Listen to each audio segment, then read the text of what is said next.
Σεφ, έχεις 20 δευτερόλεπτα για να με εντυπωσιάσεις. Ξεκίνα.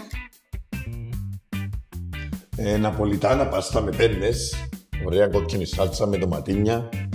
Τα ντοματίνια νομίζω βλέπουμε περίεργα. Αν ντοματίνια. Ναι, είναι σαν να μου λένε ότι πρέπει να τα φάω πιο γρήγορα.